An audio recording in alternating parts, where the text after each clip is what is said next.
Take three, here we go. How's it going? How's everybody doing? Yeah, trying to still work on that Tales from the Kitchen thing I was talking about before. I already did one. This is going to be another kitchen thing, but it's not actually stories. I do have a lot of stories, and if you have any questions or ideas about stories and things, if you're a friend of mine on Facebook or something and you wanna ask, just bring me in closer. There we go. Move myself back a little bit better, get more comfortable. But if you want to have any ideas, what's the funniest this or the funniest that or worst thing, I'm going to be talking about a bunch of things. It's just got a lot going on in my brain this last last little while, but I'm not going to get into that, at least not in this video. But what I'm going to do today is just a top 10, well actually a top 12 list of things chefs hate, or maybe in particular things I hate as a chef. And for that one person, and I know who you are, if he sees this video on Facebook anyway, he's going to say, "You're not a chef." Well, I am a chef. I'm just not working as a chef because I don't feel like being in charge anymore. That's kind of behind me. I'd rather spend more time enjoying life than, going out and have someone cook for me instead of me cooking for them for 50 hours a week. But anyway, I am still a line cook and I am still very much involved in the kitchen. That is still my career. And, is that a little bit better? Maybe? I don't know. I just feel my head's in a weird spot. But that's just me. That's just me looking. But anyway, yeah, so this is going to be a top 10 list. It's not a ranking. It's not in any particular order. It's just a list that I wrote out of things that bug most chefs. Throw my glasses on for this one. Hopefully you won't get too much of a glare off my camera light, or the light that is shining above the camera or behind. There it is. Yeah, try and avoid that as much as I can. Angle my glasses a bit. As good as it's going to get. I'm still getting used to this light and where I should position it. I haven't done a lot of videos lately, so I just feel like I'm hunched over my things. I don't know. I got to correct my posture. Maybe get a chair where I can lean back in. Get actually a gaming chair, a computer chair, instead of the stool that I normally sit on. But anyway, let's get into this. First thing, and again, it's not in any particular order. Just the first thing on my list is fake allergies. This drives us up the freaking wall. And the reason is, if you're allergic to something, that's understandable. And we'll do our best to accommodate you and try to avoid cross-contamination or anything else. We usually try and get ingredients that isn't on the line, and fresh pots, fresh pans, like just everything clean and sterile, and just to keep you safe. But you have to understand, for people who just say they have an allergy because they don't want something in the product. First of all, if you don't want something in the product, like whatever you're ordering, oh, I don't like mushrooms, don't say you're allergic to mushrooms. Don't say you're allergic to garlic. We can make the same dish without those items, without having to compromise the entire kitchen and in a lot of ways the entire restaurant. And the reason what actually could happen is that if you say you have an allergy, you don't, well, we have to put everything else on hold to accommodate that request. And again, if it's legit and it's real, not a problem at all. It's part of the industry, it happens, and everybody's entitled to go out and have a good meal and enjoy themselves, of course. But if you just don't want something in the meal, just say don't put it in the meal, and we won't. It's just that simple. And you're not creating a bigger hassle than needs to happen. That's one thing. Number two, large parties that walk in unannounced. For example, if you're out somewhere and it could be a sporting event, it could be anything, there's 12, 15 of you, and you just show up into the restaurant. Now, it's not the end of the world, but as a courtesy, it's always better to call ahead. Just a couple reasons. Number one, they can reserve a spot in the restaurant for you, because if you come in and the restaurant's full, you might not get sat, or you might be waiting a while. And if you have a group like that, you're obviously going to want to sit together. So when you call ahead of time, they're going to get a section for you, table set up. And not only that, if it happens to be a slow night, if they don't know you're coming in, say you're coming in a little bit later, then they might have sent most of the staff home, most of the kitchen staff home, and now you might have one or two people serving the people in the restaurant that were already there, as well as your big group. And in the kitchen, if it's a really slow night, they're going to cut all the staff. You're going to have one person cooking, possibly, and a dishwasher in the kitchen. And that's just how it works. It's um, labor is a big issue in the industry. So if you're going to do that, just as a courtesy, always call ahead. And you'll also get much better service because everything's not going to be rushed because they're scrambling to take care of you and everybody else and your entire table. So it might be one person in the bar, one person running the food, and a manager. And it's just a lot of work that it could just go a lot smoother and a lot better if the restaurant knows ahead of time. It's just a courtesy. It's just a thing. Um, Another thing chefs hate is cheap owners or owners that don't know what they're doing. Now, the person who owns a restaurant I work at now, he's a great guy. It's a family business. They have a few stores, and I have actually have no issues at all with where I'm working now with the people. So I feel very, very lucky about that. But I have worked with owners in the past in independent restaurants where they're just cheap. They pay poor. They don't do anything to help you. They don't staff the place properly. And one place, it was a fine dining restaurant. And when I was chef, and one owner bought out the other two owners, and I will be doing a story about this person because he was an asshole, and I got lots of bad things to say about him and his wife as restaurant owners. But I'll get to that another time. But when I took over as the head chef, and then he bought everybody else out, I was complaining because I didn't want to be his head chef anymore. He was just didn't treat me well. So he did hire another guy who was he was an asshole and a bigot and all this other stuff, but he did know how to cook. He did know his craft. However, the owner was so cheap that when he had to sit down with his chef, all the food started coming from Costco. So all the meatballs, everything else that I was making by hand and making myself, that all ended. All the dressings, everything, all the sauces. Aside from the marinara sauce and a few other things, everything came from the store. It was ridiculous. It's a fine dining restaurant, and this is what you're serving people. And I didn't stay long after that. Not so much because of the food. It was just the way I was getting treated. It's like, you're a restaurant. Sell whatever the hell you want. It's your business. If you run it, if people stop coming because the quality sucks, well, that's on you. I'm just the guy that works there. But anyway, screwed up modifications on orders. Now, there's nothing wrong with changing. You want to order something, you want something added to, you want something taken away. If it can be accommodated, absolutely no problem. It's never an issue. But there are people that will come in and change everything on top of everything until it's pretty much a whole new meal. It's not even close to what it's supposed to be, and they can't understand why it gets frustrating. This is kind of a minor one. It's more of a nitpick, but there is a menu. There's a reason why we have a menu, and you got to consider too what you're asking for. We might not even have in the restaurant because it might not be something that we sell. But again, that's more of a nitpicky one. This is a personal pet peeve, and it drives me crazy.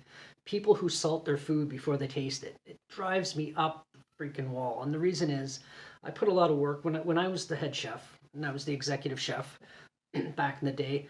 I put a lot of work into my sauces. I put a lot of work in preparation and how it should taste. Now, I don't mind if you want to add salt to the food after you've tasted it. It needs that little extra salt, little extra pepper. Absolutely. I don't care about that. That's great.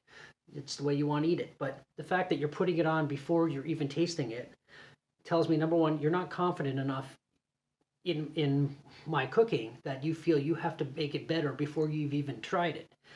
And that drives me up the wall, especially when you do it in front of me. It's just like, just taste it first. How do you know it needs salt? And I've worked with a few people, or the same owner again, his wife would always salt the food before, so I just stopped seasoning her food. She'd always get, there was veal marsala.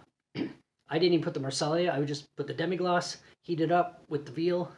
There you go, because she would dump salt all over it anyway, so she didn't even know what it was supposed to taste like. But that just irks me. Just taste it first. Nothing. Big parties that don't show up.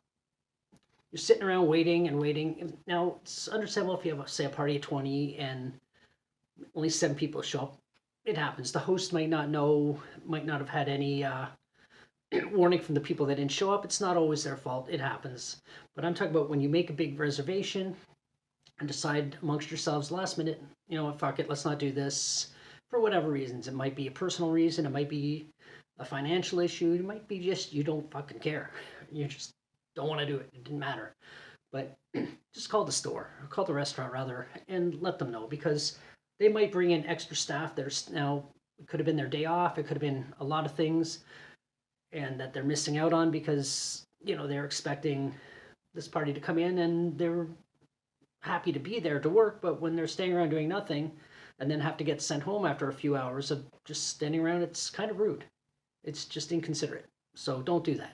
If you're planning on cancel, just call ahead, say sorry, something come up, we'll understand. It's not the end of the world.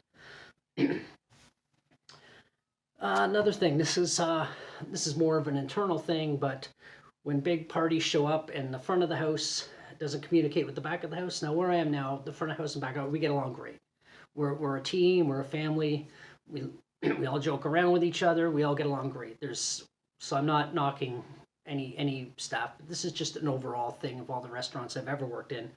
When a big party shows up and you don't inform the kitchen, and it's been a slow night. Okay, you go home, and you know what? I'll handle it myself with the dishwasher. And next thing I know, someone comes in. Oh, that party of 30 is about to order. And so, what party of 30? Why am I not knowing about this? So now I'm by myself trying to push out a party of 30, and it's taken forever, and they can't understand why I'm frustrated and why the food's taking so long. It's like, well, if you told me, I would have hung on to another person and it would have been fine. But that's more of an internal thing. It doesn't really happen where I am now, but it does happen in other restaurants, and it has happened in the past. And if you're a front of house, whether you're a manager or server, whatever, just always let the kitchen know if a big group comes in, just so we're aware. You know, especially if it's a later party and you're in the middle of, okay, it's time to do some cuts because labor issues and everything else. Again, this is another thing. It's a smaller thing, but well done steaks. You can order a steak however you want. You're the one buying it. You're the one eating it. Fine, but understand that when you order a nice cut of steak and you order it well done, everybody in the kitchen is doing this. Because essentially a well done steak, there's nothing left of flavor. It's dried, and there's no flavor. The only flavor you're tasting is the dried meat with whatever it's seasoned with. You might as well get a cheaper cut of steak and order it well done. But it's your preference. But just understand that we're all going like, why? But a little bit of a nitpicky thing. But it's just, there is not a chef I have ever met, or even a skilled line cook that I've ever met that goes, oh, well done steak. This guy knows how to eat. Like, no. Another thing is wasting food.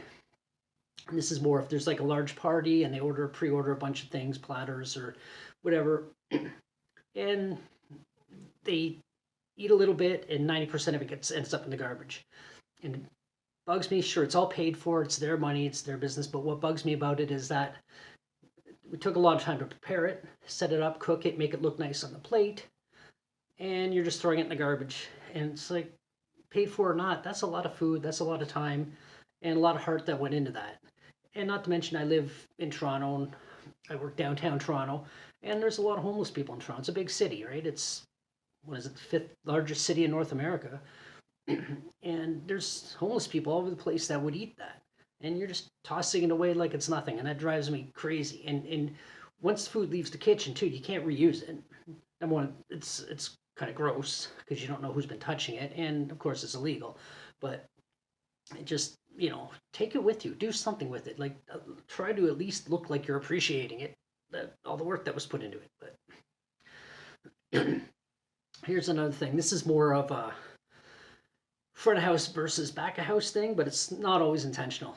Now, it's unreadable chits. Now, for people, the chit is like the written piece of paper that comes into the kitchen that tells you what you have to make as far as in the restaurant. But I know chits are for other things too, but sorry, my throat's dry. Give me 1 second.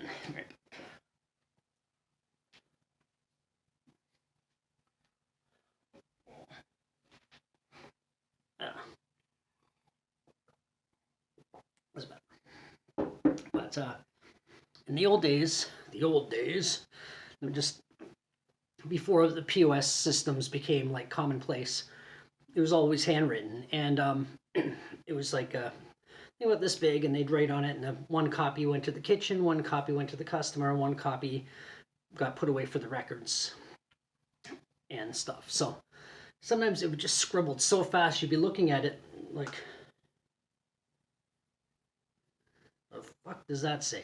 And you're showing it to the other cooks and the sous chef or whoever, and they're like, and then you're sitting ringing. Usually there's a bell in the kitchen, and they ding ding, ringing the bell, and then they're getting mad because they're like, what? Like, what the fuck does that say?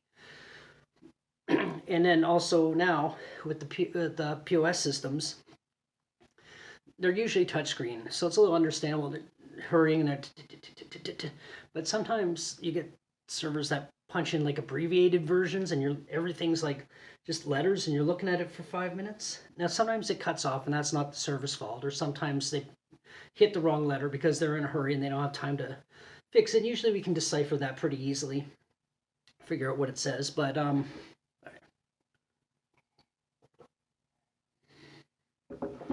figure out what it says. But when they start making abbreviations and you're looking at it, it almost looks like another language, and you're trying to figure it out, and then you call them back in. Oh, this means this, and this means this. Just put that then. Don't these stupid random letters all over the place, because it just looks like gibberish. It doesn't happen a lot, but when it does happen, it's annoying. Another one. This is more in the corporate world. Big chain restaurants. I'm not going to say any names because I don't personally like to endorse them, but managers that just became a manager. They could be young. Usually they're younger, and they're trying to tell the kitchen how to do their job. They're front of house managers. Don't know how to cook, but they know how to manage, micromanage anyway.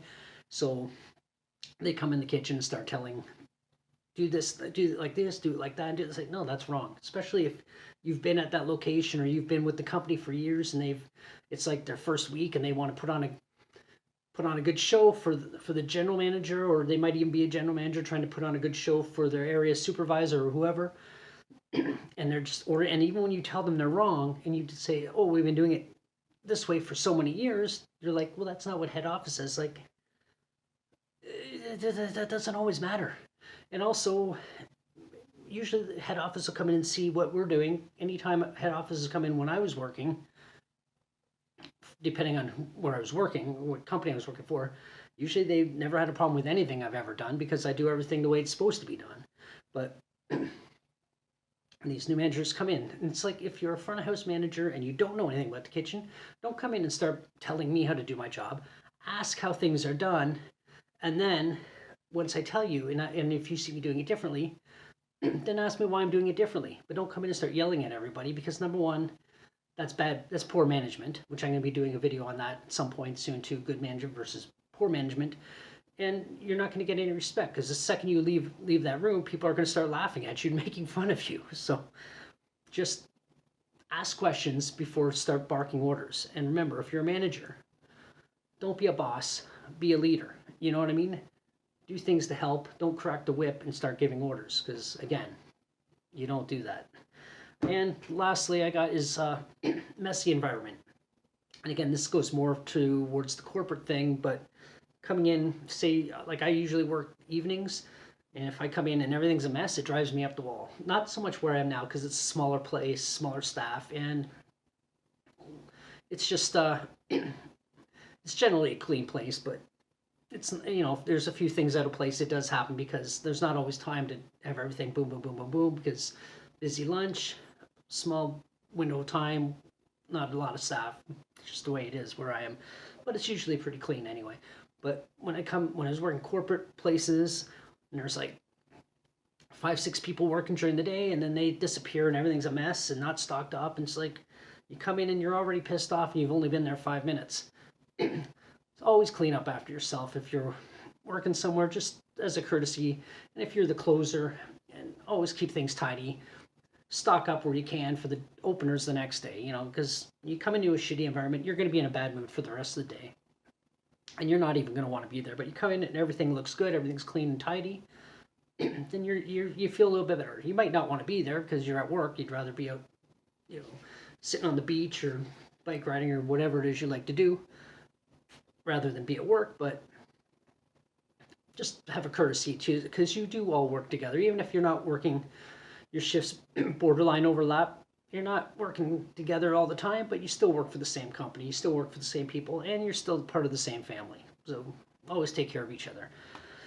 Anyway, that's my list. I think that was everything I got here. And yeah, so those are some things that drive chefs crazy, and chefs and cooks, kitchen employees in general, I guess. If you have anything to add to that, write down below. If you want to do me a solid favor and subscribe, hit that subscribe. I really appreciate that. That would be helping me out a lot. Bump me up closer to that 1,000 subscribers. Still got a bit of a journey to go, but we'll see how it goes. Hopefully soon. But I guess that's it for now. And I guess until the next one. Bye.